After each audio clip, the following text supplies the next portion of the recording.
Hello, welcome to the 2019-2020 Student Athlete Rules Education presentation.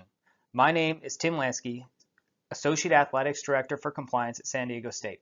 The purpose of this presentation will be to cover various NCAA rules that we feel are important for you to know since you are a student athlete in the NCAA.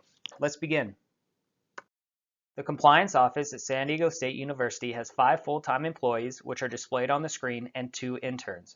We are located on the 3rd floor of the Fowler Athletic Center.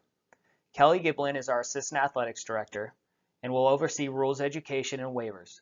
Lori Mitchell is our Academic and Compliance Support Coordinator. She is the first point of contact when entering into our office. Jessica Hazen is our Financial Aid Coordinator and will be the point of contact for all questions related to scholarships, disbursements, and financial aid. And Marissa Dominguez is our Compliance Assistant and will be mostly in contact with you as a student athlete through sending you practice logs and competition logs. Hi everyone, this is Kelly, and we're going to start off by talking about eligibility. First and foremost, we have 5 academic years to use 4 seasons of competition. Your 5-year clocks when you enroll full-time at any institution. So if you came from a community college or another 4-year college, once you trigger full-time enrollment, that's when your 5-year clock begins. There's a couple types of red shirt that we have here in the NCAA. One is a standard red shirt, where you essentially just don't play in any games. If you play football, you are the only sport with an exception where you can play in 4 games or less and still consider that a redshirt season. And that season, which would be 4 total, doesn't necessarily count against you. The other option is a medical redshirt. So part of this is that you'd have to be injured for the entire season and the first half of the season and participated in less than 30% of your scheduled contest. We'll work with sports medicine and your coaching staff on this, on whether you would apply for this and potentially get that season back. The next piece is enrollment and benchmarks. Once we have full-time status, which we have to keep to be able to practice and compete, we actually get a report every night, and every morning it'll alert us if any of our student athletes drop down to less than full-time enrollment. If that's the case, we have to pull you out of practice, potential competition, until you get back in full-time. So please be advised to always add a course before dropping one. There are certain units that need to be passed and degree percentage benchmarks depending on your year in school. Please work with your academic advisor to make sure you are continually on track. Academic integrity is a big piece. Essentially, all student athletes need to complete and submit their own coursework or any sort of paperwork. This is SDSU courses, any online courses, or anything else ought to be transferred in, placements, exams, and so forth. Keep your login information for yourself. Please don't provide that to any tutors, academic advisors, or anyone that will be assisting you in that academic space. We here at San Diego State provide academic tutors, and they certainly go through extensive training to make sure we stick within NCAA rules, but be mindful that if you hire your own outside of San Diego State, you have to pay that going rate for whatever they typically charge, and they still have to abide by NCAA rules. So please always run that by your academic advisor before proceeding. In addition to all NCAA policies, keep in mind San Diego State as a university has their own policies and procedures when it comes to academic integrity, and be mindful of those as you go through as well. There's a recent infractions case through the NCAA at University of Missouri. This was a big one where an academic tutor completed coursework for 12 student athletes across 3 sports, so football, baseball, and softball, and they all suffered postseason bans. They had to vacate records in which those particular student athletes competed in contests because they were essentially ineligible while competing. And of course, we have standard reduction of scholarships, recruiting restrictions, and monetary fines. But part of this is that it happened with Missouri courses and other courses that were being transferred in and a placement exam. So be mindful, do your own work, and kind of do the right thing. A big piece of this is recognizing that your actions can certainly impact all of your teammates, the program, those going forward, and the university as a whole. The last piece of this is notification of transfer. This is if you want to transfer out of San Diego State.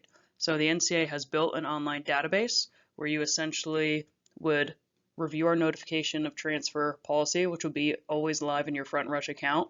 There is a form in your FrontRush account as well, and then we'll add you to the national database. First and foremost, always communicate with your coaches prior to completing that form. Over-communicate with them about this idea. We'll talk about any sort of repercussions that can take place later on in this presentation. I'm going to go over different types of athletic activity and your time management plan. The time management plan is a breakdown of all required activity for each month of the academic year. Your coach will release this calendar to you before the first of the month. This calendar includes all of your Cara and RERA, which I will go over in the next few slides. Any major changes must be done 24 hours in advance by your coach and can be sent out through an email or a text message. All these changes will be added to your calendar as well.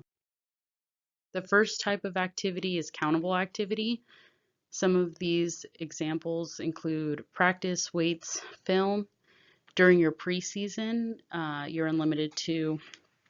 your countable activity can be unlimited, but you are required to have 1 day off per week.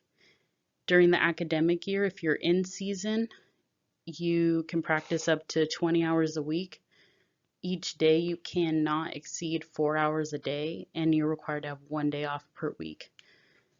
During a contest, or if you have a game, that day will count as 3 hours regardless of how long the game runs. If you have any pre-game meals or practice, that is still going to count as 3 hours. Out of season, you will be in your 8-hour weeks and will be required to take 2 days off per week. This is an example of what your FrontRush account looks like. So if you look under your inbox, this will be where you'll receive emails to approve your practice logs. So your coaches will go in and log each week what hours you did of countable activity, and I will review them and send you an email when they're available for you to review. So you will just select the week and look at the hours. You can approve or deny the logs. You can add comments in for us to review, and you should log in probably once a month or once every few weeks to try to go through these logs. The next type of activity is required activity, or also known as RERA. A few examples of this is community service, media, if you're a student host for a recruiting event. During the academic year, RERA may not take place on a day off, and it must be included on your time management plan. RERA activities do not count against your 20 hours or 8-hour weeks, but it will be included on your time management plan. The last type of activity is voluntary activities. These are activities that are done separate outside of your Cara and RERA.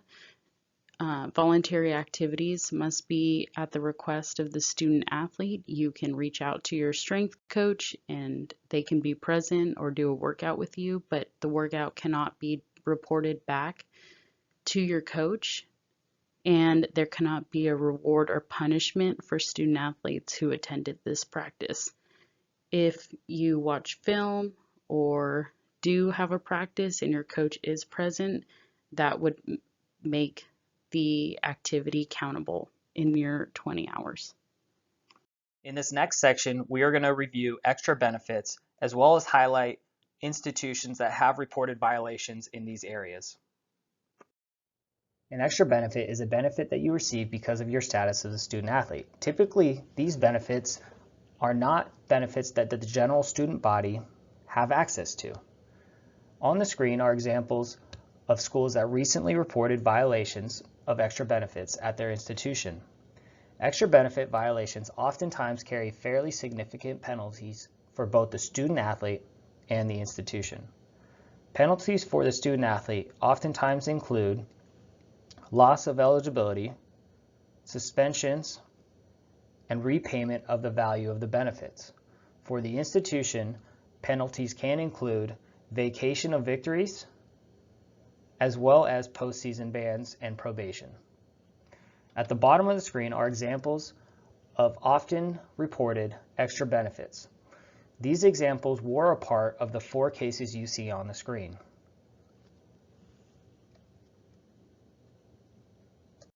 As previously discussed, an extra benefit is any benefit that is not available to the general public or student body.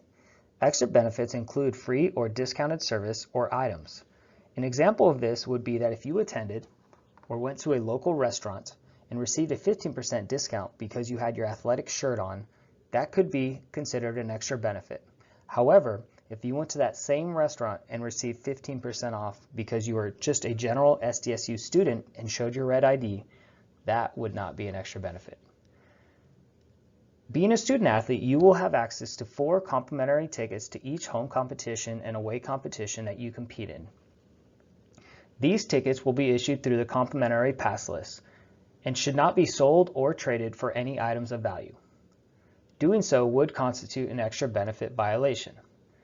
These tickets are meant for your families and friends and should not include boosters or agents on your pass list. All requests will be made through the Front Rush system, which we will cover shortly. Outside trainers or coaches. If you have an outside trainer or coach, you must pay the going rate. You may not use SDSU facilities, and please be mindful to not allow your name, image, or likeness to be used to promote their business. If you are using an outside trainer or coach, please complete the form on your Front Rush database. Student athletes are allowed 4 complimentary admissions to all home and away contests. These complimentary admissions will be issued through the Front Rush database system. Home contests lockout time are the day before the contest at 3 p.m. That means this is the last time in which you can add a guest to that contest. For away contests, the deadline is 12 p.m. before the travel day. Adding guests is a 3-step process. First, you will need to log into your Front Rush account. The second step will be to add a new guest to your complimentary guest list. On the screen, you will see on number 2 the section highlighted saying Update Complimentary Guest List. Each time you add a new guest to your guest list, you will answer numerous questions that are required under NCAA rules, such as how long have you known the guest, and have they provided any sort of benefit in exchange for being added to your guest list. Once a guest is added, it will then be sent to compliance for approval. If approved, they will remain in your approved database for your duration as an SDSU student athlete. You will only have to do this once per guest. The third step is to add each guest to an actual game. For each contest, you will need to assign your 4 tickets to guests. If you want to trade your tickets, you will have the ability to do so by trading them or giving them to your teammates through the database system. You will also click the Request Complimentary Tickets for this to happen. Employment. In general, student athletes are allowed to have jobs. We ask that you please complete the employment form on Front Rush if you do have a job. You must be paid the going rate if you have a job, and you can only be paid for work that you actually perform. This means that you cannot have a job where you're being paid for not actually showing up. It sounds great, but it would be an impermissible benefit. You also may not be paid for your athletics ability, and the employer may not use your name, image, or likeness to promote their business. Lastly, student athletes may not endorse any product or service. Please be mindful that posting pictures on social media endorsing a product with the product in the pictures could be considered an impermissible activity. Camp employment. Oftentimes our sports do have camps throughout the year. If student athletes would like to work in these camps, you must serve in a supervisory or counselor role. This means that you may not just be there to demonstrate. Additionally, student athletes may not conduct their own camps. Private lessons. If an individual ever approaches you and would like you to provide private lessons to them or their children, it is something that student athletes are permitted to do. However, please be mindful that you must be paid the going rate. You may not use SDSU facilities, and your name, image, or likeness may not be used to promote the private lessons. If this arrangement were to ever occur, please consult the compliance office prior to engaging in such employment to ensure that your eligibility remains intact. Next, we're going to talk about financial aid and amateurism. Part of financial aid is all athletics aid. If you are an equivalency sport or head count sport, your aid can be increased at any time. So typically our head count sports are our full scholarship only sports. And depending on whether or not there's room to add scholarships, we may see this throughout the academic year. We see this more often in equivalency sports. So be mindful if your coaches are saying that, if you perform well and they want to increase your scholarship throughout the academic year, it's an option per NCAA rules. Another piece to this is when your aid can be canceled. So many of our student athletes are on annual scholarships, and the formal deadline to receive that renewal or non-renewal is July 1 every year. Now, throughout the academic year, some reasons that your aid can be canceled would be if you rendered yourself ineligible, quit the team, broke NCAA conference, SDSU rules. Another piece is team rules. So some of our sports have their separate team rules that are reviewed and signed by student athletes. Make sure you review that closely, as it can certainly impact your eligibility. Another piece of this is the notification of transfer we talked about earlier. So if you are in the fall semester and you are thinking about transferring and you put yourself on the notification of transfer database that the NCAA created, your aid could be canceled at the end of that semester. Over our typical winter or summer breaks, if you were added, your aid could be canceled during that break immediately. Take the time to understand your scholarship. If you are on athletics aid, be mindful of how much you're supposed to get, whether it's in a lump sum or monthly. Inevitably, there are always system breakdowns where someone gets double paid or underpaid. If that's the case, you will receive your full amount, or the university will deduct from scholarships going forward to help pay that back. If you receive any scholarships outside of athletics aid, please report those to the compliance office so we can vet that for you. Amateurism is a big piece. There's a lot of things you can do that will be risking your eligibility, which you can see on this slide. A big piece is your name, image, and likeness. So it's not only other people using your name, image, or likeness to promote their business or service, it's also yourself. So with social media, we see this a lot, and it's something we have to be mindful of when posting. There's a difference between just posting what you're doing or where you are, or maybe your opinions, and promoting a business or a product or service. At a fellow institution not long ago, there were football players who would post about a protein powder they were taking, and essentially they were endorsing that protein powder, and they rendered themselves ineligible for a time. So be mindful. If you have your own YouTube page that people subscribe to, or you have a large social media presence, come see us so we can help walk you through that.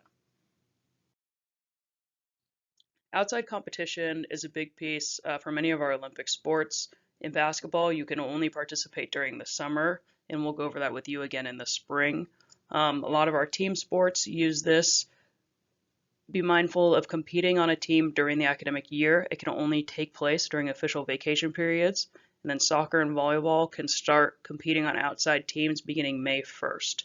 Some of our sports have limits on how many team members from each sport can compete on the same outside team.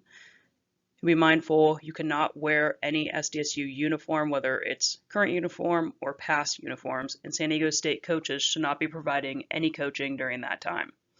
Individual sports, we see this more during the academic year while competing unattached, whether it's golf or track and field swimming. So be mindful of what you're wearing, how you're representing yourself. It has to be very obvious that you are unattached and separate from San Diego State. Even if the announcer announces that you are affiliated with San Diego State, you still have to be competing unattached and not count against the team score. As staff members and student athletes, none of us are able to gamble on any NCAA-sponsored sport at any level. These are not just the ones necessary that we have at San Diego State, but it's any sport the NCAA sponsors. The definition of wagering is putting anything of a value on the front end with the possibility of winning anything of value on the back end. And this includes fantasy leagues. If there is a free fantasy league that you want to participate in, please come see us so we can vet it for you and make sure it will not impact your eligibility. When it comes to injury-related information or medical information with fellow student athletes, please don't release that to the public. With gambling becoming legalized in more states, we have to be mindful that outside entities are using this for different purposes than we are. Next, we are going to talk about agents. Agents. Who or what is an agent? The NCAA's definition is that an agent is any individual who directly or indirectly attempts to represent you or market your abilities. An agent may include contract advisor, financial advisors, marketing representatives, brand managers, or anyone else employed by these individuals, often called runners. Agents should not reach out or contact any student athletes until they have registered with the state of California, with the Player Association for the sport in question, and with the SDSU Compliance Office. Once they receive approval from the SDSU Compliance Office, they may reach out to student athletes. If you're ever approached or contacted by the agent, please check in with your coach or the SDSU Compliance Office prior to engaging in conversations with this individual. If this individual is willing to not follow SDSU policies in registering with us and break the rules to get to you, what does this say about the individual that you're looking to maybe trust with your future? Please keep in mind that all rules pertaining to agents also apply to your families and friends. It is your job to make sure your family and friends understand these rules and are following them to protect your eligibility. Agreeing verbally or in writing to be represented now or in the future would be impermissible. Also, receiving any other benefits from agents would be impermissible. These benefits could include dinner, lodging, tickets, transportation, or golf. Engaging in any of the above could force the student athlete to forfeit their remaining eligibility. Drug testing. There are two types of drug tests. There's the NCAA drug test and SDSU's drug test policy. We will cover both in the next section. NCAA drug testing. The NCAA randomly selects schools in which they will test. If your team is qualifying for the postseason, you have a higher chance of being selected for an NCAA drug test.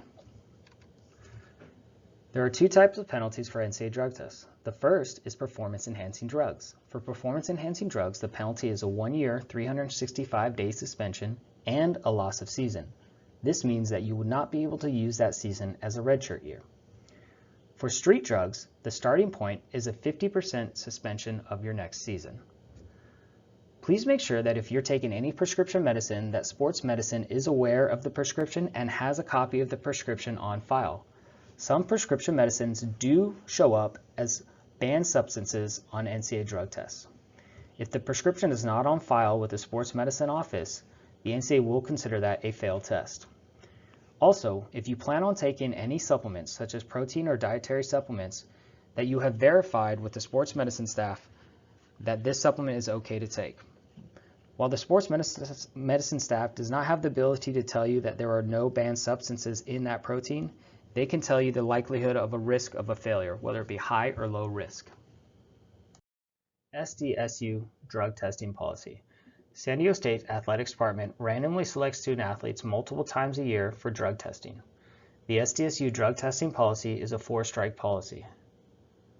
The mandatory counseling fee for each of the positives is a fee incurred by the student athletes. Please also note that a failed or positive result may result in the loss of your athletics aid as well. Coaches have the ability to enforce additional or stricter policies for their teams should they wish.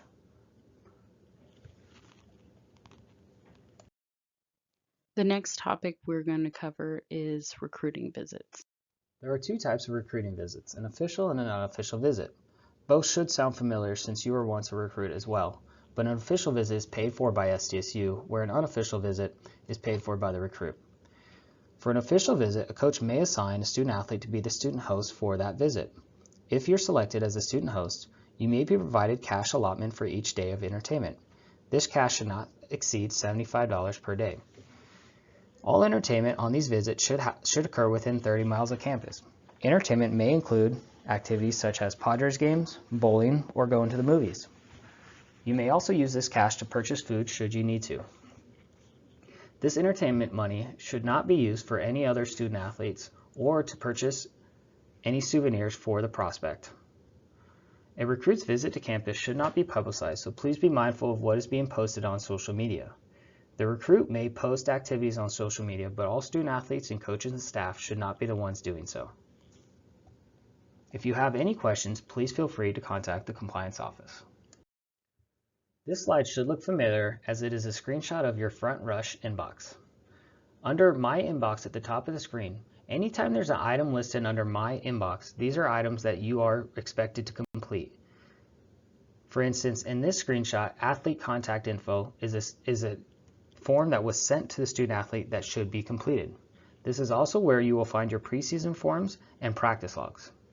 The next section is Forms Library. These items will always exist under there. These forms should only be used on an as-needed basis. The last section is Links and is access to our Student Athlete Handbook and our Notification of Transfer Policy. And that concludes the 2019-2020 Rules Education presentation. Should you have any questions on items discussed in this presentation, please do not hesitate to reach out to the Athletics Compliance Office located on the 3rd floor of the Fowler Athletic Center. Good luck this year, and go Aztecs!